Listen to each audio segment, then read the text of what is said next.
2장 1절부터 보시겠습니다.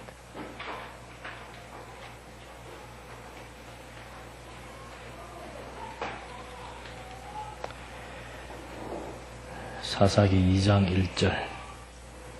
여호와의 천사가 길갈에서, 보림 조금 내리십시오. 길갈에서 복임으로 올라와 말하였다. 내가 너희를 이집트에서 올라오게 하여 너희 조상에게 맹세한 땅으로 너희를 인도하였으며, 또 내가 말하기를 나는 너희와 세운 내 언약을 영원히 깨뜨리지 않을 것이니 너희는 이 땅 주민들과 어떤 언약도 맺지 말며 그들의 제단을 헐어라 하였으나 너희가 내 목소리를 기울여 듣지 않고 어찌 이같이 하였느냐.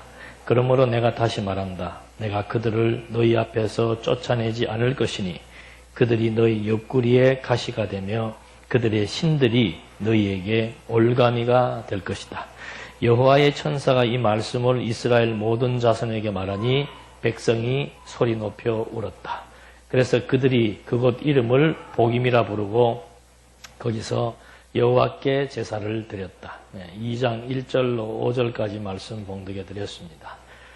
지금 이스라엘 백성들이 여호수아 때 가나안 땅을 정복하고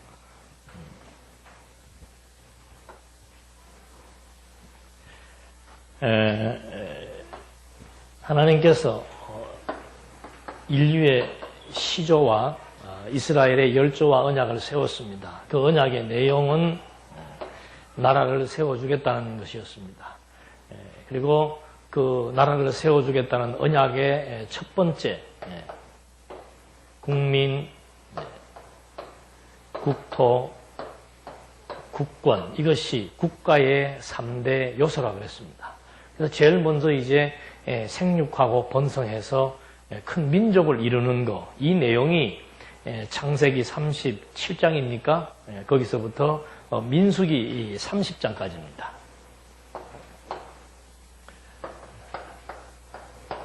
그래서 이 창세기 31장으로부터 민수기 30장까지는 자손 언약이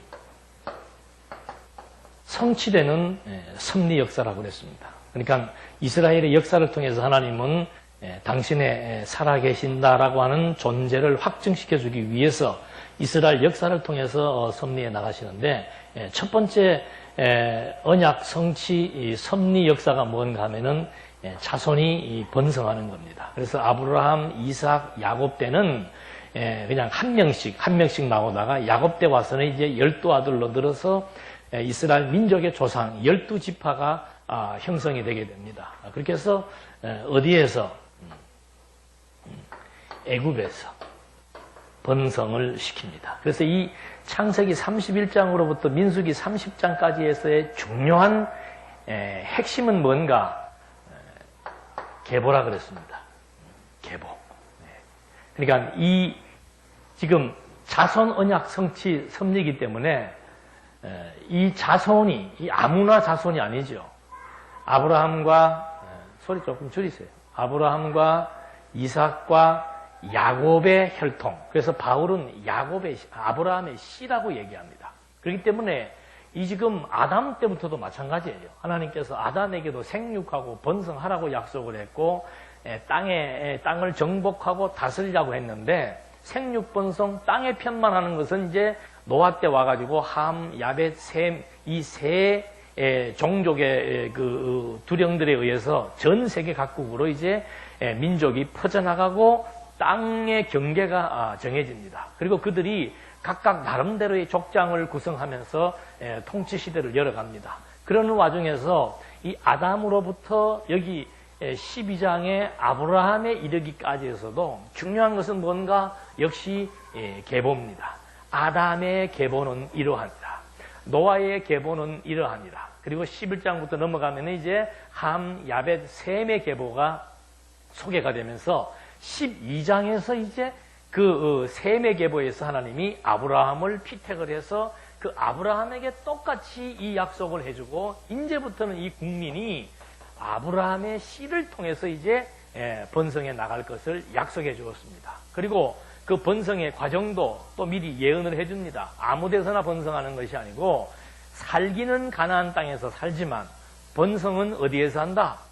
애굽에서 한다고 하나님이 약속해 준 거예요. 그래서 400년 동안 애굽에서 이제 번성을 하는데, 지금 우리는 민수기 31장으로부터 사사기까지가 이제 자손이 번성되어졌고, 그러니까 여기에서 계보, 그 다음에 중요한 것이 뭔가? 계수예요. 그러니까 언약의 계보가 애굽에 내려가서, 그게 처음에 창세기 마지막 가면은 야곱의 후손 70명이 애굽으로 떠납니다. 그리고 출애굽기의 첫 번째 내용은 애굽으로 이사 왔을 때의 야곱의 70명의 숫자와 이름을 나열하면서 그들이 이제 400년 종살이를 하면서 장정만 60만으로 번성했다는 것이 출애굽기 전반부의 내용입니다. 그래서 계속해서 계보의 중요성과 계수, 하나님의 언약 자손이 어떤 혈통이며 그들이 얼마만큼 번성했는지를 창세기 37장에서 민수기 30장까지 해서 확인을 시켜 나가는 겁니다. 이 확인은 굉장히 중요한 거예요. 이런 계보를 유지하게 된 이유가, 이렇게 번성하게 된 이유가 인간의 어떤 행위로 말미암은 것이 아니고 하나님께서 당신이 열조와 세운 언약을 당신 스스로가 지켰으므로 당신이 여호와로 존재한다는 사실을 알게 하려는 것, 그것이 이유와 목적입니다. 그러니까 가장 중요한 것은 이런 계보와 계수가 지금 계속해서 하나님의 언약대로 번성이 되었습니다. 그리고 민수기 31장으로부터는 이제 이 땅언약 성취 섭리지요. 땅언약 성취 섭리도 먼저 동편 땅을 주십니다. 요거는 예고편이지요. 동편 땅을 두 지파반에게 주어서 정복하게 해줍니다. 그 다음에 이제 서편 땅을 정복하게 해줍니다. 동편 땅 정복하고 서편 땅 여호수아로 말미암아 서편 땅을 정복하게 하고, 여기에 오기까지는 이제 모세로 말미암아 번성된 백성들을 애굽에서 데리고 나와서 광야의 길을 걷고 요단 동편 땅까지를 정복하는 것이 모세로 말미암아 정복하게 하고, 그 다음에 가나안 땅 정복하는 것을 여호수아로 말미암아 정복을 하게 합니다. 그런데 이제 우리가 공부하는 이 사사기는 뭔가? 이들을 이제 가나안 땅에 정착시켜 놓고 하나님께서 그들을 시험합니다. 무엇을 시험하겠습니까? 지난 시간 공부했죠? 지금 이 사사기서는 시험입니다. 그래서 시험의 방법과 시험의 이유와 시험의 목적이 중요한 겁니다. 방법은 순환 논리예요. 사사기는 쉽습니다. 이 시험의 방법과 이유와 목적만 알면은 계속 반복 구조로 되어 있습니다. 그러니까 어떤 방법으로 시험하시는가? 우리 지금 나와 있는 대로 1장에서 불순종하게 했습니다. 불순종하게 한다면 하나님이 반드시 징계합니다. 징계라고 하는 것은 깨닫게 하는 거죠. 무엇을 우리가 잘못했는지를 깨닫게 하는 겁니다. 징계하게 한 다음에 돌이키게 합니다. 돌이키게 한 다음에 다시 사사들을 보내서 구원해 줍니다. 여기서 중요한 논점은 몇 가지가 있습니다. 도대체 이 사사를 통해서 구원하시는 이유가 뭔가? 사사가 하는 일은 하나님이 여호와의 심을 백성들에게 가르치는 일을 하는 겁니다. 다른 것 없습니다. 통치자, 구약의 통치자, 도대체 통치자가 어떻게 나라를 지배하고 통치해 나가는가? 다른 것 없습니다. 하나님이 언약대로 이 민족을 세우셨고 하나님의 언약대로 이 민족은 하나님이 친히 다스려 나가신다. 그거 알게 해주는 거예요. 그러니까 사사가 나타나서 그거 알게 해주면은 하나님이 우리 민족이 여기서부터 시작해서 여기에 오기까지 하나님의 언약대로 하나님이 번성시켰고 하나님이 보호했고 하나님이 인도했고 하나님이 정복하게 해서 오늘 우리가 여기에 있다. 이 사실을 알면은 여호와를 의지하고 경외할 것이고, 이게 단절되면은 그 다음에 오는 것이 바로 불순종입니다. 이 불순종이라고 하는 것은 뭔가? 자기 생각, 자기 뜻대로 하고자 하는 거예요. 그렇게 하니까 하나님이 또 징계를 내리시고 깨닫게 하신 다음에 돌이켜서 다시 또 하나님의 뜻대로 된다는 사실을 백성들에게 알게 하는 것. 이것이 시험의 방법입니다. 근데 시험의 의미는 쉬워요. 하나님 배우는 거예요. 일생 이 기간이 한 3, 400기는 된다고 그러죠. 그 기간 동안 하나님이 계속해서 반복해서 시험하시는 그 의미는 어디에 있는가? 하나님 배움입니다. 이게 오늘 우리의 삶의 의미와 똑같은 거예요. 뭐 다른 거 필요 없습니다. 세속적인 가치가 더 좋아 보이지만 하나님의 신령한 가치가 더 좋다는 것을 배우고 깨닫게 해서 정말 인생 나의 남으로부터 지금까지 하나님이 계획대로 하나님이 보호해서 하나님이 인도하셨다. 그거 하나 깨닫게 하는 것이 의미입니다. 그래서 우리도 계속 우리의 삶의 이런 형태를 통해서 쳇바퀴를 돌고 있는 거예요. 그리고 사사기에서 이렇게 시험하시는 이유가 뭔가? 여러분 논리 체계상 배열로 봤을 때 이거는 지금 어디에 위치해 있습니까? 땅 언약이 성취되는 섭리 역사와 그 다음에 뭐예요? 통치 언약이 섭리되어지는 역사의 기로에 분기점에 있는 겁니다. 그러니까 백성들을 이렇게 계속해서 시험하는 이유가 뭔가? 백성들도 바보 아닌 다음에야 300~400년 동안 똑같은 구조로 똑같은 교육을 받다 보면은 도대체 우리가 지금 왜 이런 어려움을 겪는다고 생각하겠습니까? 확고한 누가 없으니까? 지도자가 없으니까. 이걸 백성들에게 지도자의 필요성, 통치자의 필요성, 그걸 지금 그게 국본이에요. 지도자의 필요성, 통치자의 필요성을 백성들에게 300~400년 동안 반복해서 교육을 시키는 거예요. 아, 이런 일이 왜 발생했는가? 우리도 지금 다 안다고 하면서도 이게 잘 몰라요. 어려움 오면은 그 어려움을 어떻게 해결할 것인가라고 하는 방법만 찾으려고 하지 그 어려움이 도대체 무엇 때문에 왔으며 그 어려움이 나에게 주는 의미가 무엇이며 진정한 가치가 어디에 있는지를 찾으려고 하는 것은 새카맣게 잊어버리고 사는 거예요. 그러니까 말씀에서 멀어진다는 것처럼 무서운 경고는 없습니다. 말씀도 하나님이 듣게 해야 듣잖아요. 그렇죠? 하나님께서 하게 해야 하잖아요. 맞아요. 하나님께서 그러면 왜 이렇게 하게 하는가? 왜 지금 나로 하여금 말씀이 안 들리게 되고 말씀에 대한 가치로부터 멀어지게 하고 왜 그렇게 하시는가? 코스가 정해져 있단 말입니다. 불순종하게 하기 위해서. 왜 불순종하게 하는가? 하나님께서 불순종해서 돌이키게 하려면 절대 이게 그냥 안 돌이켜집니다. 징계라고 하는 과정을 주십니다. 그래서 그 징계의 과정을 통해서 깨닫고 다시 나의 영원한 사사, 나의 영원한 통치자, 내가 누구를 의지하고 무엇을 믿고 무엇을 바라고 살아야 되겠는가? 그걸 다시 한번 확립시켜주는 것. 이것이 하나님께서 이스라엘 민족들을 시험했던 시험의 방법이며 의미는 하나님 배우는 것 외에는 다른 의미 없습니다. 그 이유는 뭔가? 맥락상으로 봐도 똑같아요. 이유는 뭔가? 하나님께서 자기 백성들에게 이제 이 언약이 성취되어지는 섭리 역사의 과정상에 있어서 땅을 정복했으니까 그 다음에는 통치 권세가 이제 이루어져야 되죠. 그래서 백성들로 하여금 요즘 말로 하면 하나님이 분위기 조성하는 거예요. 온 백성들로 하여금 야 진짜 우리에게는 누가 필요하다? 통치자가 필요하다. 지금도 마찬가지로 우리에게 누가 필요합니까? 통치자가 필요해요. 세상 통치자는 변덕 부릴 수 있고 인간 지도자는 변덕 부리고 다 흠이 있습니다.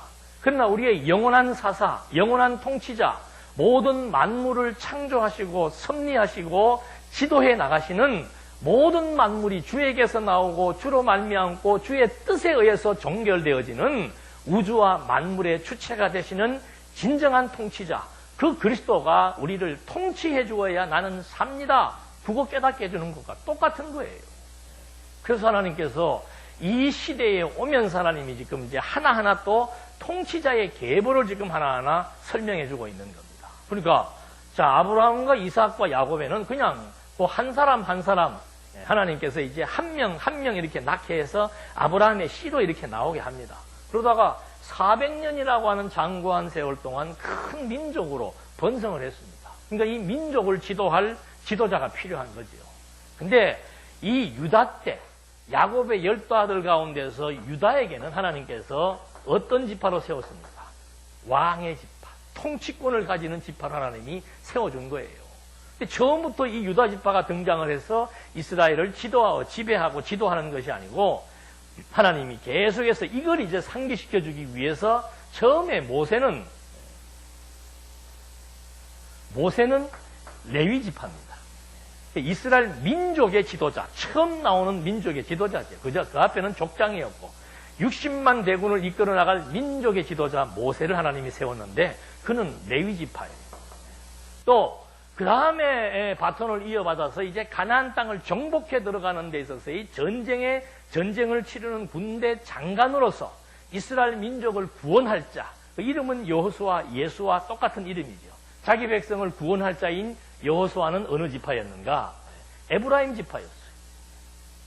그리고 사사기 1장에 와서 하나님이 자 유다를 이제 선봉에 내세워라 해놓고서는 400년 동안 12명의 사사를 세워나가는데 12명의 사사가 다 유다 지파면 좋은데 그렇지 않습니다. 아주 그냥 이 통치권이 그냥 다양한 지파에서 막 나타나기 시작을 하는 거예요. 므낫세 지파에서도 나오고 유다 지파에게서도 나오고 단 지파에서도 여러 지파에서도 나오기 시작을 합니다. 그래서 이 사사기에서 마지막 부분에 가면 이제 결론이 뭔가 우리에게는 무엇이 필요하다? 왕이 필요하다. 그러니까 백성들은 사실 이 아브라함과 이삭과 야곱 그리고 야곱 때 12지파에게 해준 그 축복에 대해서 유다 지파나 거기에 관심 있게 가지고 있을지 모르지만 나머지 지파들은 유다 지파가 왕족이다. 왕족이 아직 형성이 안 돼 있었기 때문에 별 개념이 없었다 이 말입니다. 그러니까 누가 이스라엘의 지도자가 되든 거기에 대해서 지파를 따지지 않았어요. 그러니까 이제 백성들에게 왕이 필요하다는 그 절박함, 절실함을 느끼게 한 다음에 사무엘서로 넘어와 가지고 이제 마지막 사사인 사무엘이 등장을 하면서 누구를 지명하는 겁니다. 백성들이 사울을 지명하는 거예요. 이게 베냐민 지파죠. 백성들은 사울을 지명해서 사울을 왕으로 세웠다 이 말입니다. 그러니까 온 백성들에게 마지막 해주는 교육이 뭔가 아니다. 왕은 어디에서 나와야 된다? 유다 지파에게서 나와야 된다. 그래서 사무엘을 보내가지고 유다 지파 쭉 따라가면서 요 사사기 바로 뒤에 누가 나옵니까? 룻기서가 나오죠. 유다의 아버지 이세 그 족보를 나열하면서 유다 지파에게서 나온 다윗이 이제 명실공히 1000년 전에 하나님이 언약했던 대로 이제 1000년 뒤에 하나님의 언약대로 유다 지파에게서 이스라엘 민족 12지파를 다 통일해서 새로운 통일 왕국을 창건하게 될 그 왕이 유다 지파에게서 나왔다는 사실을 이제 설명하기 위해서 사사시대의 그 시험의 핵심은 어디에 있는가? 전부 통치권에 있는 겁니다. 뭔가? 어느 지파에게서 어느 사사가 나왔을 때는 몇십 년 동안 나라에 평안이 있었고 어느 지파에게서 어느 사사가 나왔을 때는 몇십 년 동안 평안이 있다가 사사가 죽기만 하면은 그 다음에 백성들이 어떻게 하는 거예요? 그 불순종도 아주 대표적인 불순종은 딱 정해져 있습니다. 그게 뭐겠습니까? 왜 우상숭배예요? 하나님이 인간을 창조할 때 인간을 어떤 존재로 창조했습니까? 종교성이 있는 존재로 창조한 게 인간이 가지고 있는 그 고유성, 그게 종교성이에요. 그러니까 우상숭배라고 하는 것은 뭔가 타락으로 말미암아 발전되어진 것이 우상숭배예요. 그러니까 백성들은 하나님 모르면은 그 다음에 바로 뭐예요? 우상이에요. 우상은 무엇으로부터 발동하는가? 탐심으로부터 발동하는 거라 이 말입니다. 그러니까 아담이 범죄하고 난 이후로부터 이제 뭐가 발동하는 겁니까? 탐심 발동하는 거예요. 자기 좋은 대로 하려고 하는 거. 하나님과 같아지려고 하는 거. 그러니까 인간이 신의 자리에 앉아가지고 신행세를 하는 것도 우상숭배하는 것이고 자기 탐심의 노예가 되어가지고 자기 욕심대로 살려고 하는 것도 우상숭배하는 것이고 이런 내용들을 이제 사사기서에서는 아주 현상적으로 그러니까 구약은 모형이니까 현세적인 여러 가지 많은 사례와 사건들을 통해서 우상숭배의 전형을 지금 하나하나 보여주고 있는 거죠. 그래서 이건 단순히 여러분 우상숭배하면 안 됩니다. 이런 말을 하려고 하는 게 아니에요. 왜 우상숭배를 하게 되는가? 지도자가 없으니까. 지도자가 없으니까 도대체 왜 우상숭배를 하게 되는가? 말씀에 의한 교육을 통해서 하나님이 여호와로 모든 우주와 만물을 주관하시되 특별히 이 민족은 하나님의 언약대로 자손이 번창했고 땅을 정복했고 나라가 세워진다는 사실을 백성들에게 알게 해서 하나님은 여호와로 지금도 살아 존재해서 이 민족의 아버지로서 이 민족을 이끌어 나가신다. 그러니까 너희들 너희 욕심대로 살려고 하지 말고 그러니까 우상숭배는 인간의 탐욕이 드러나는 하나의 형태입니다. 내 욕심대로 살려고 하니까는 인간의 종교성이 발동을 해가지고 내 욕심을 이루어 줄 수 있는 신들을 만들거나 신들을 찾아가는 거예요. 그래서 지금 하나님께서 이 문제를 지금 거론해 나가면서 사사기서에서는 요거 지금 중요한 내용이기 때문에 제가 서론에서 다시 한번 말씀드리는 거예요. 사사기는 쉬워요. 도대체 시험의 방법은 무엇이고 시험의 이유는 뭔가? 통치자의 필요성을 절감하도록 하기 위해서 하나님이 시험을 하시고 이런 방법으로 시험을 해서 백성들에게 목적은 뭔가? 자, 이 모든 역사 섭리가 하나님의 언약대로 이루어진 사실을 깨닫게 해서 여호와만을 의지하며 경외케 하기 위한 것. 이것이 시험의 목적입니다. 그러니까 시험의 이유와 방법과 목적, 요것만, 요 세 가지만 알고 있으면 이제 사사기서는 그냥 읽기만 하면은 다 이해되도록 그렇게 쉽게 내용이 전개되고 있습니다. 저런 맥락 속에서 이스라엘 백성들이 2장 1절로 5절 말씀에서 이제 범죄했던 내용이 소개가 됩니다. 그러니까 범죄는 1장 내용에서 불순종의 내용이 나오죠. 불순종의 내용은 뭡니까? 여기 나와 있는 표면적인 내용은 백성들이 원주민을 뭐 한 거예요? 잔류시켜 놓은 거예요. 그게 뭐가 그렇게 나쁜가? 아까도 말씀드렸듯이 우리 인간은 전부 다 뭐가 있다? 종교성을 가지고 있습니다. 그러니까 원주민을 남겨두면 그 원주민이 가지고 있는 종교와 뭐 하게 됩니까? 혼합하게 된다 이 말입니다. 그래서 이 유일한 야훼 종교가 혼합 종교로 전락해버리는 거예요. 절대적인 기독교가 종교 다원주의화 되어버리는 겁니다. 그래서 종교라고 하는 그 범주 속에는 불교도 들어가고 기독교, 이슬람교, 별의별 종교를 이 종교라고 하는 개념의 범주 속에다가 다 집어넣는 거, 이건 잘못된 거예요. 종교라고 하는 거, 최고의 가르침, 절대 종교, 이건 하나, 절대 종교이기 때문에 하나밖에 없는 거예요.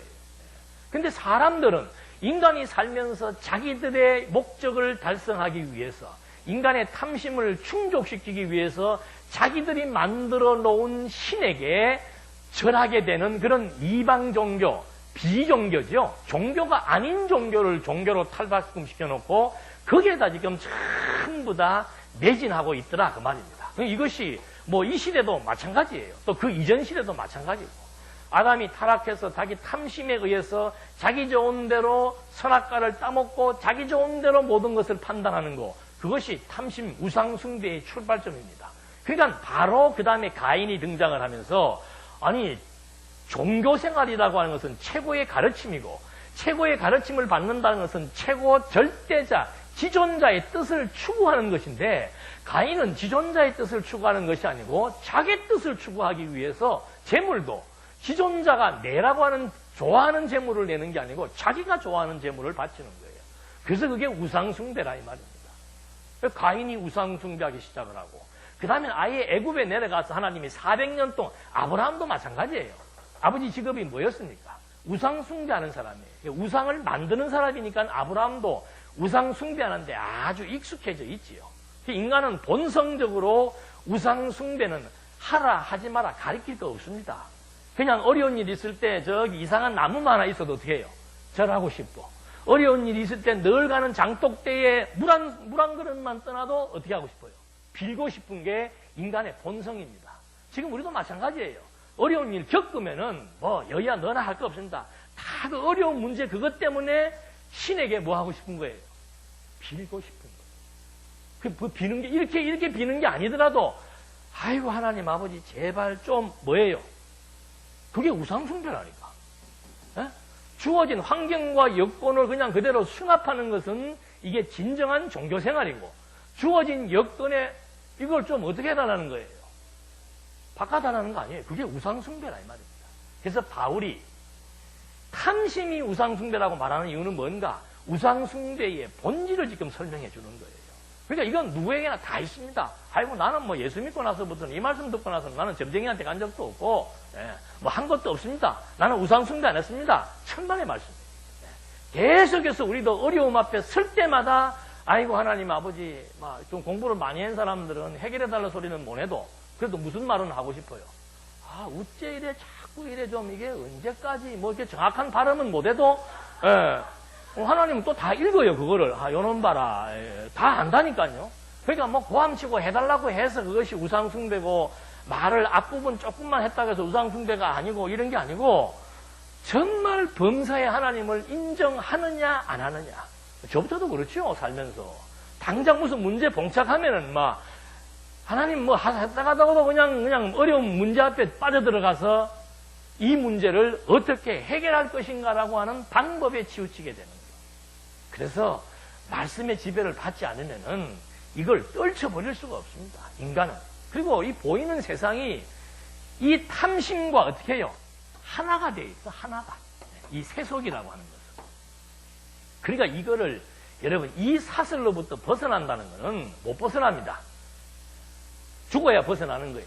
단지 우리는 조금씩 여기로부터 여기에 두었던 가치를 좀 신령한 가치로부터 초월한다는 초월적 가치를 향해서 우리가 지금 이렇게 전진하고 있고 진보하고 있는 것이지 여기서 못 벗어나요.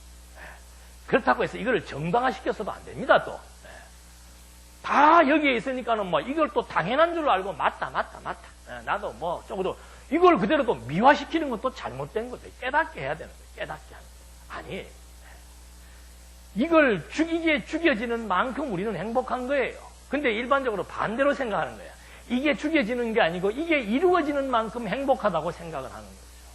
그래서 정말 사사시대에 사사를 보내어야만 사사를 통해서 하나님이 어떤 분이신지 공부를 하고 그 공부를 통해서 하나님이 어떤 분이신 것을 깨닫고 그분의 능력과 의지와 그분의 어떤 설계가 무엇인지를 알아야만 여기로부터 쑥 빠져나오는 만큼 진짜예요.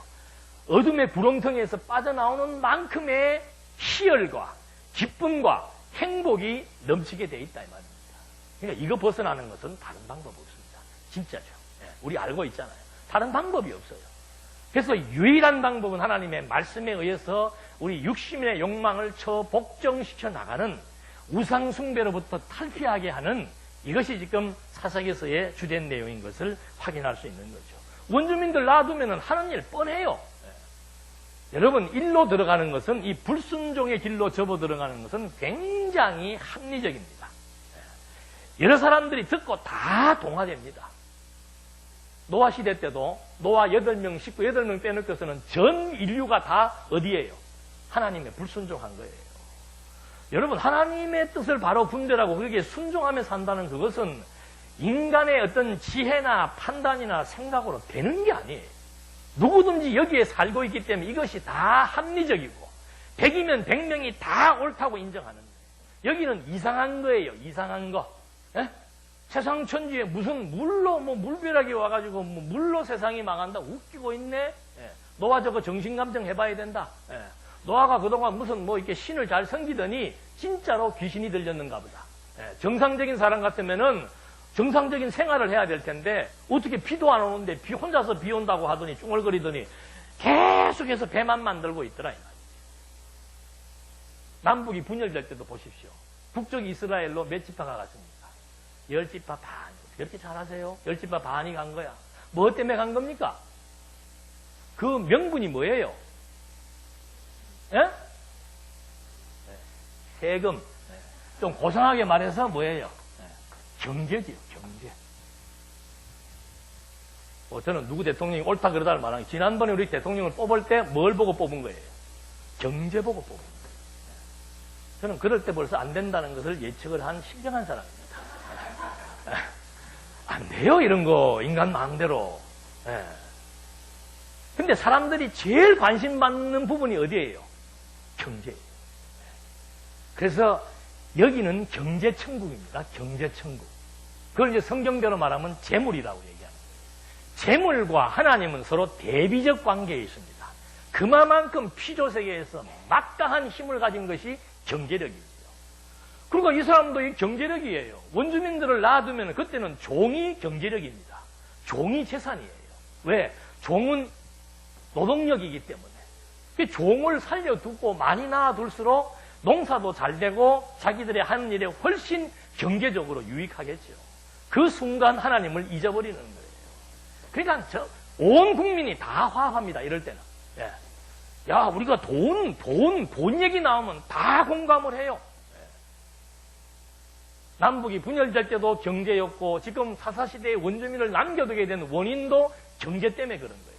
근데 하나님은 경제를 보는 게 아니고 경제에 의해서 너희들이 어디로 치닫는다? 이거는 똑같은 거예요. 경제와 우상숭배는 일치성을 가지고 있습니다. 그러니까 돈이 일만하게 뿌리라 그러잖아요. 모든 악의 뿌리예요. 왜? 그걸 목적으로 하기 때문에. 그것이 나를 행복해 주는 것으로 착각을 하기 때문에. 그래서 지금 이 부분에 대해서 출발은 원주민에 대한 잔류를 하나님이 남겨두지 말라고 그랬으면 안 남겨둬야 되는데 당장 무슨 생각을 하는 겁니까? 원주민 없으면 우리 어떻게 먹고 삽니까? 원주민 없으면 농사 어떻게 짓습니까? 뭘 잊어버린 겁니까? 여기에 오기까지 하나님이 어떤 분으로서 어떻게 여기에 오기까지 했는지에 대한 역사를 잊어버리니까, 진리의 말씀을 통해서 역사 해석이 안 되니까, 내가 지금 살아가는 삶의 해석이 안 되니까 그 다음에는 그대로 현실적인 것들이 커 보이고 현실적인 것들에 대한 문제가 확대되다 보니까 하나님은 온데간데 없는 거예요. 그래서 하나님이 하시기도 하시지만 누가 해야 된다? 우리가 이론은 그런 말 잘 안 쓰잖아요. 이제 우리는 그래도 고상한 신학을 해가지고 하나님의 절대 주권을 공부하다 보니까 어리석은 사람들이 초보자들이나 못 모르고 실수해서 그것만 하지, 공부 조금 하신 분들은 그런 실수 안 하죠. 속은 어떻게 해요? 속은 그대로 가지고 있잖아요, 우리가. 하나님이 하시기도 하시지만 그래도 어떻게 해요? 이거 뭐 내가 계산 두드려 보고 내가 해야 된다고 하는 그런 어리석은 생각들을 갖고 있단 말입니다. 그래서 하나님께서 이것으로 말미암아 결국은 현실에 함몰돼 버리고 현실에 취한다는 것은 하나님과 멀어질 수밖에 없는 것이다. 그래서 지금 이들에 대한 그 범죄 사항을 1장에서 유다 지파가 선봉에 서서 범죄하고 나머지 지파도 같이 합심해서 범죄한 결과가 바로 뭔가, 이제 하나님께서 천사들을 보내어서 2장 1절로부터 말씀해 주는 겁니다. 하나님이 그랬죠? 너희들 가나안 땅 정복하거든 어떤 이유도 필요 없다. 어떤 목적도 필요 없다. 그 원주민들을 씨를 말려라. 남겨두지 마라. 이건 종교예요, 종교. 원주민들을 그대로 없애버리고 여호와만 의지해도 너희들은 살 수 있다. 그걸 지금 하나님께서 가르쳐 주었는데, 하나님의 뜻은 그렇지만 우리는 그래도 누구와? 원주민들이 있어야 우리가 먹고 사는데 지장이 없다라고 건방진 판단을 한 것이죠. 그래서 하나님께서 이제는 내가 그들을, 요런 구절들은 여러분들이 잘 체크해 놓는 게 좋습니다. 사사기의 2장 3절에 나와 있는 거, 이제는 내가 가나안 땅에서 원주민들을 절대로 뭐 하겠다? 쫓아내지 않겠다. 너희 옆구리에 가시가 되겠다. 저는 이스라엘 가가지고 현장을 직접 봤잖아요. 그 예루살렘 도시, 대구, 대구보다 작나요? 대구만한 요만한 도시에 딱 나눠가지고 여기는 유대인, 여기는 팔레스타인. 안 나가요. 지금도 유대인들이 살고 있는 그 땅에 이 가나안 원주민들이 지금도 도처에 지금 아주 그냥 뿌리를 내리고 살고 있으면서 지금도 영토 분쟁을 하고 있는 겁니다. 왜 그랬는가? 하나님께서 여호수아에게 가나안 땅 정복할 때 다 죽이라고 그랬는데 그걸 남겨두었고, 자기들 좋은 판단대로 남겨두었고, 그래서 하나님께서 천사를 보내가지고 내가 이 민족 절대 뽑아내지 않겠다. 지금 산 역사로 우리 눈에 보이는 겁니다. 그렇게 해서 지금 이 하나님의 말씀이 주어지니까 백성들이 그제서야 천사의 말을 듣고 뭐 하는 거예요? 아, 우리가 지금 어리석었구나. 인생 우리가 사는 것이 아니고 생육하고 번성했던 것도, 애굽의 권세에 도전해서 우리가 해방된 것도, 그 엄청난 시련의 광야길을 걸어온 것도, 가나안 땅을 정복하면서 치른 전쟁에 승리한 것도 전부 하나님의 뜻에 의해서 하나님의 능력으로 이루어진 사실인데, 그걸 지금 우리가 한순간 잊어버렸구나라고 하는 사실을 깨닫고서는 거기에서 그냥 막 통곡을 하는 거죠. 그게 복임이에요, 복임. 성경에 나오는 지명과 사람 이름들은 다 뜻들이 다 있습니다. 그래서 여기에서 복임에서 막 울었다 그러잖아요. 울면 뭐해요? 이제 하나님의 약속은 이제 계속해서 옆구리에 가시로 두는 거죠. 왜 가시를 두는가? 그거 역시도 깨닫게 하기 위한 거예요. 지금도 유대인들은 계속해서 이 역사를 절대 잊어버리지 않고 있습니다. 그래서 이 지금 사사시대의 이런 일들을 통해서 지도자 부재, 이 지도자 부재가 뭐 오늘의 지도자 말하는 게 아닙니다. 우리의 영원한 지도자, 진정한 통치자, 그리스도를 멀리하고 그리스도가 우리의 삶 속에서 뿌리 내리지 않았을 때의 현상들, 이걸 지금 우리에게 설명해 주면서 이걸로 말미암아 받을 징계를 누가 받은 겁니까? 그리스도가 받은 거예요. 인간의 불순종으로 말미암아 받아야 될 징계를 그리스도가 채찍에 맞고 십자가에 죽으심으로 그 징계를 받음으로 말미암아 자기 백성들을 뭐 하는 거예요? 이제 죄와 사망의 권세로부터 돌이켜서 자기 백성들을 구원해서 여호와 하나님을 의지하며 살게 하실 그리스도 사역에 대한 예표로서의 모형과 그림자라는 것을 우리는 신학적인 의미를 통해서도 확인해 볼 수 있는 겁니다. 이래서 지금 1절로부터 5절까지의 말씀에서 백성들의 불순종에 대하여 여호와께서 책망해 주시고 6절로부터는 백성들의 세대 교체로 인해 여호와를 알지 못하게 됩니다. 6절 보십시다. 여호수아가 백성을 보내니 이스라엘 자손이 각기 가서 그 땅을 자기 유업으로 차지하였고 여호수아가 살아있는 동안과 여호수아 이후에도 오랫동안 산 장로들 곧 여호와께서 이스라엘을 위하여 행하신 모든 큰 일을 보았던 이들이 살아있는 동안에는 그 백성이 여호와를 섬겼다. 아주 중요한 내용이죠. 7절 말씀. 이제 여호수아가 이 사건을 한번 깨닫고 백성들이 복임해서 울었잖아요. 이제 각 지파별로 들어가라. 너가 저 분배받은 땅으로 돌아가라.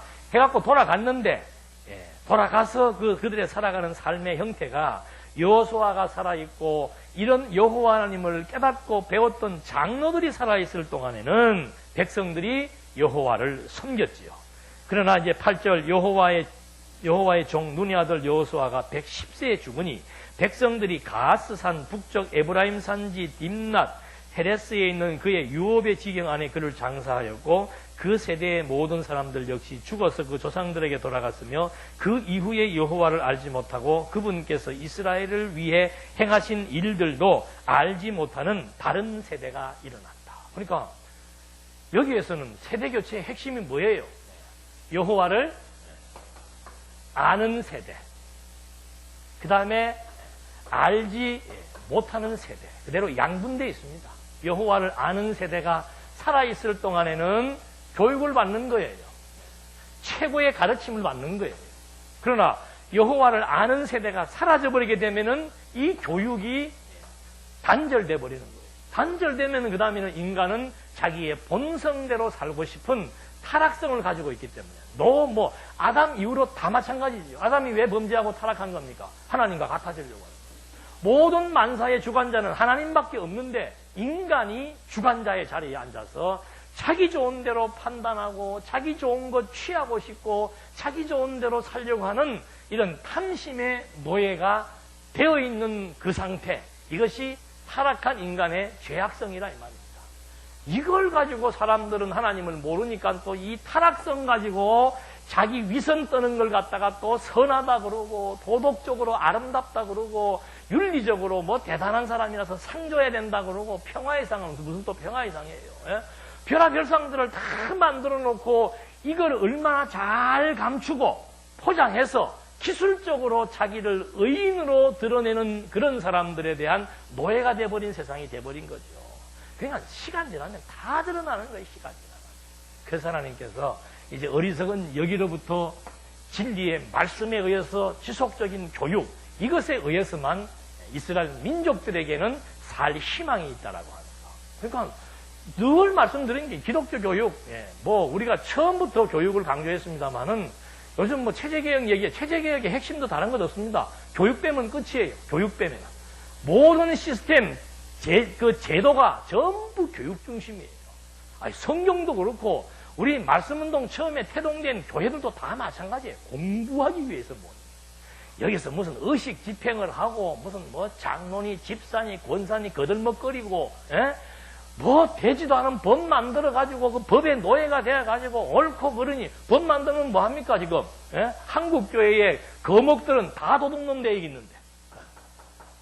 그렇잖아요. 이제는 사회가 이제는 그걸 고발합니다, 사회가. 교육 끊어지면 끝이에요, 교육 끊어지면. 여러분, 우리가 이렇게 수가 작다라고 해서, 이 교육은 진짜일까? 여기는 별 수 있나? 별 수 있습니다. 한 명이 남아도 별 수 있는 거예요. 사람이 별 수 있는 게 아니고 진리의 내용이 확실하기 때문에 하나님의 살아계심이 확신하고 그 살아계신 하나님을 소개한 성경이 진리라고 하는 것을 우리가 입증할 수 있는 체계를 가지고 있기 때문에 한 명이 남더라도 이건 확실한 거예요. 그래서 교육하자는 겁니다. 우리는 할 수 있는 일이 하나밖에 없어요. 큰 교회도 뭐 작은 교회도 마찬가지예요. 작은 교회도 그렇게 짜다리 할 일이 없어요. 우리도 별로 할 일 없고, 할 일은 뭔가? 할 일은 제일 많게 할 일이 뭔가? 초대교회도 공부하고 뭐 한 거예요? 공부하고, 예? 교재는 좀 고상하고 공부하고 밥 먹고 그거예요. 초대교회 보십시오. 별다른 게 없습니다. 공부하고 밥 먹고 공부하고 왜? 배고프니까. 예? 그리고 우리처럼 한두 시간 끝내는 공부가 아니었어요. 기본이 하루 종일이. 안 그러면 철회해서 공부하고 아니면 한 달 내도록 모아놓고 공부하고. 요즘처럼 뭐 일주일에 한 번 와갖고 달랑 듣고 가고 이런 건 공부 아닙니다. 예? 이거 속으면 안 돼요. 그게 모여서 공부하고 밥 먹고 그 다음에 공부하는 일과 관련된 일을 후원하고 그게 다예요. 초대교회 때도 그게 답니다. 뭐 별일 할 거 없어요. 그러면 가장 심혈을 기울여야 될 일은 뭐밖에 없습니까? 공부하는 일밖에 없습니다. 이것도 일이에요, 일. 공부가 얼마나 힘든 거예요. 공부가 일이에요. 그러니까 우리는 일한다 그러면 풀 뽑는 것만 일로 생각을 하는데 그것도 일이지만 공부가 가장 중요한 일이란 말입니다. 공부 없으면 아무런 의미 없습니다. 동산교회에 진리의 말씀 없으면 이거 아무것도 이번 신문에도 보니까는 그 수백억을 지어놓은 교회 건물들이 이제 무엇으로 팔려가고 있는가? 이단자들이 들어와서 그 건물을 사고 우리도 똑같습니다. 지금 중세에 독일이나 뭐 미국 가보십시오. 예배당 건물이 지금 막 나이트클럽, 여관, 뭐 별걸로 다 팔려져 있어요. 한국도 지금 마찬가지예요. 지금 미국에서 우리 당대 보지 않습니까? 지금 미국에서 제일 큰 교회, 내가 목사님 이름은 모르겠네. 추정교회, 유리로 만든 교회. 머리 나빠갖고 유리로 만들어 얼마나 더운데 그게요. 유리로 만든 세계에서 제일 큰 교회를 누가 접수했습니까? 가톨릭이에요? 여호와의 증인 아니고? 똑같은 놈들이지 뭐. 이제 막 넘어가요. 막 넘어가. 왜? 그 당대에서만 해먹고 그 다음부터는 관심 없습니다. 우리 속으면 안 돼요. 뭐 간판 걸어놓고 사람이 그렇게 많이 모이는데 그래도 성경대로 무슨 성경대로예요? 성경 읽고 그대로 뭐 문법적으로만 해석한다고 그게 성경대로입니까? 아니에요. 그걸 우리들은 분별할 수 있어야 되는 거예요. 이미 이제 모든 것들이 다 무엇 때문에 그런가? 한국교회 아무리 진단해 보십시오. 선교, 지금 저희들도 선교지 많이 다녀봤잖아요. 모든 선교지에 모든 선교사들이 하나같이 똑같은 말을 하고 있습니다. 우리는 그동안 선교 열심히 했습니다. 많은 외국인들을 모아놨습니다. 근데 가르칠 내용이 없어요. 우리는 그거 공부해야지. 이번에도 중국에서 오신 분 한 분 만나고 왔어요. 서울에서. 그분은 이북도 갔다 왔더라고요. 자기 친척 아주 가까운 친족이 이북에 살고 있어서 이북을 갔다 왔는데 그 친구도 지금 우리한테 요구하는 것이 뭔가? 이북 가서 보니까 거기도 벌써 또 이게 막 들어온 거예요. 지하로 막 들어와가지고 진짜 말도 안 되는 소리들을 막 하고 이북 사람들도 벌써 또 신비주의에 젖은 사람도 있고 기복주의에 젖은 사람들이 모르니까. 그러니까 이분도 와가지고 우리한테 요구하는 것이 뭔가? 가르칠 내용. 처음부터 좀 바른 내용을 가르쳤으면 좋겠다. 이거밖에 없습니다. 세계 기독교의 판도, 진리의 말씀밖에 없습니다. 그럼 여러분들이 일한다, 공부하는 일을 하는 겁니다. 열심히 공부하는 일을 하는 거예요. 공부하는 일을 하다 보면은 무엇이 가치로운지를 알게 됩니다. 가치로운 그 일을 위해서 내게 주어진 역량, 그리고 은사 따라서 그걸 위해서 후원하는 거예요. 밥 먹는 거는 공부하는 사람이든 안 하는 사람들 다 하는 거예요. 그거는 기본이에요. 먹고 아는 것, 믿는 것 같은 사람들끼리 모여서 성도의 교제라고 하는 것도 공부 안 하는 사람들끼리 모여있는 교제는 그건 성도의 교제가 아닙니다. 그 화제가 진리 내용하고 아무 상관도 없는 얘기들이에요. 지난번에 땅값이 얼마가 올랐는데 뭐가 어떻게 됐고 독도가 어떻고 저떻고 그거 아무 상관도 없어요. 독도 얘기를 해도 하나님께서 지금 왜 그렇게 지금 한국을 이렇게 섭리해 나가시는가 해서 그것이 독도가 여호와 하나님의 섭리와 직결되는 신학적 해석이 가미돼야 그것이 교제지. 일본 놈들은 죽인 놈들이고 야비한 놈들이고 중국 놈들한테는 그렇게 아부를 하더니 한국에서 중국은 저거 땅까지 오늘 아침 뉴스 보니까는 그 일장기를 중국 애들이 일본에서 태워요. 근데 가만히 있어. 근데 우리는 축구 시합 가가지고 우리 땅 보고 우리 땅이라고 또 요 독도는 우리 땅 그거 썼다고 지금 세계에 난리를 치고 있잖아요. 야비한 놈들. 거기서 끝나면 안 되네. 이것도 지금 하나님이 한국을 세계에 알리는 겁니다. 올림픽을 통해서도 한국을 세계에 알리는 것이고 일본과의 독도 분쟁을 통해서도 한국을 세계에 알리는 거예요. 여러분 한국 알리기 사상적으로 알린다? 절대 못 알립니다. 하나님께서 스포츠를 통해서 어떤 분쟁을 통해서 전쟁을 통해서 벼라비를 통해서 지금 계속해서 한국을 지금 온 세계 만방에 알려주되 특별히 아시아권 이유가 있죠. 그걸 우리는 알고 있기 때문에 마음이 뜨거운 거예요. 왜? 이렇게 되어질 때마다 우리는 무엇을 가지고 있습니까? 내용을 가지고 있습니다. 하나님이 여호와라고 확증할 수 있는 진리의 내용을 가지고 있습니다. 그래서 여러분, 제가 특별히 사사기서를 여러분들에게 의도적으로 지금 하려고 한 것도 아니에요. 여호수아 다음에 사사기예요. 사사기서 내용은 핵심은 교육밖에 없습니다. 공부하는 일, 매진하는 거예요. 안전한 선악, 그것이 우리의 살 길입니다. 아이고 하나님께서 나로 하여금 영 말씀으로 멀어지게 합니다. 그러면 이제 우리는 답을 알지요. 어디로 가게 하기 위해서? 돼지우리간 가게 하기 위해서 즐겁게 가십시오. 아이고 공부 안 하게 해서 나를 지금 돼지우리간 즐겁게 가시란 말입니다. 그것도 아름다운 일이에요. 왜? 거기에 가야 무엇을 깨달으니까? 하나님에 대한 진가를 돼지우리간에 가야 깨닫게 되니까. 그리고 깨달아야 그 다음에 뭐 하는 거예요? 다시 돌이키는 거예요. 시간 많이 걸려요. 여기 돌아가는데. 에베소 교회가 세워지고 한 40년 정도 지나니까 요한계시록에 사도 요한이 에베소 교회를 뭐 합니까? 책망하잖아요. 여러분 이 말씀을 접하고요. 벌써 30년, 40년 지나면은 이 공부에 전념하는 세력이 작아지면은 그 본질 자체가 흔들리게 돼 있는 거예요. 진짜 이거는 교회도 아니에요. 한순간에 사라져버립니다. 아시아에 있던 7교회 바울이 어떻게 세운 교회입니까? 목숨 걸고 세운 교회예요. 공부 게을러지면 한순간 사라지는 겁니다. 한국교회 이미 내용은 처음부터 부실했었어요. 그저 외형 성장주의만 그냥 막. 교회도 성공이 목표라. 세상도 성공이 목표인데 교회도 성공이 목표라. 그러니까 이거는 뭐 망하는 징조죠. 망하는 징조. 그래도 하나님께서 어떻게 이 역사, 이스라엘 2000년 역사가 지나고 2000년 교회사가 지나서 100년 전에 한국에 이 복음이 들어왔을 때 이 시점에서 더더군다나 말씀 운동이 막 태동되는 이 시점에서 우리들로 하여금 나게 하고 이 말씀을 접하게 하고 깨닫게 해서 이 말씀의 반열에 서게 하신 이유가 어디에 있는가? 첫째는 공부하는 일을 하게 하기 위한 것이고 공부했으면 그 다음에 다 변화되게 되어 있습니다. 가치가 달라져 버렸는데 가치가.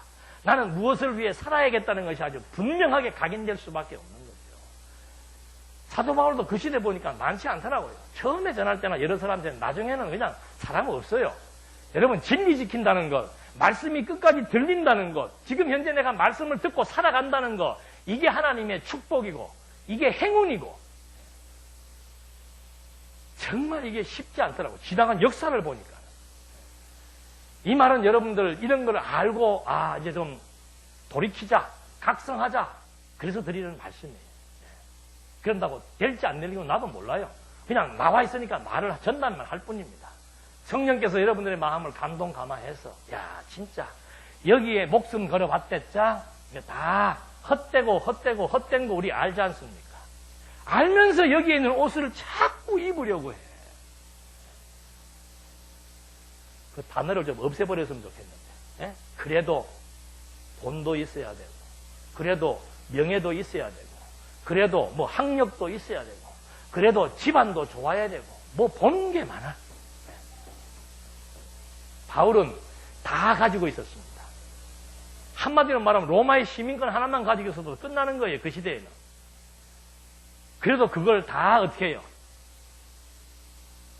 깨버립니다. 이거 별거 아니다. 우리가 사는 것은 영원히 사는 겁니다. 정말 이 세속적 가치를 초월해서 영원한 하나님의 나라를 소망하며 진리의 말씀을 추구하며 산다는 것, 그 이상 이하도 없다라고 하는 것. 여기에 몰입되어 사는 삶, 이것이 사사시대를 통해서 오늘 우리에게 주시는 하나님의 섭리 의도인 것을 확인해 봅니다. 기도하겠습니다. 살아계신 하나님 아버지, 참 수천 년 전이나 지금이나 하나님의 의도와 뜻은 한결같고, 하나님께서 우리를 창조하실 때 여호와 하나님을 경외케 하기 위한 종교적 목적을 갖고 창조하신 그 창조의 목적 따라서 오늘 이 땅에 살아가는 저희들, 비록 타락한 몸을 가지고 타락한 생각에 의해서 세속적 가치를 추구하고 있음에도 불구하고 하나님은 우리 속에 진리의 말씀의 씨앗을 심어주어서 그 말씀이 자라 운동하는 만큼 여호와 하나님을 경외하며 살아갈 수 있도록 섭리해 주신 것에 대해서 다시 한번 감사드리며, 우리의 남은 여생 무엇이 가치롭고 무엇을 목표로 해서 어떻게 살아야 될 것을 점검하며 의미 있게 살아갈 수 있도록 인도해 주시옵소서. 예수님의 이름으로 기도드립니다. 아멘.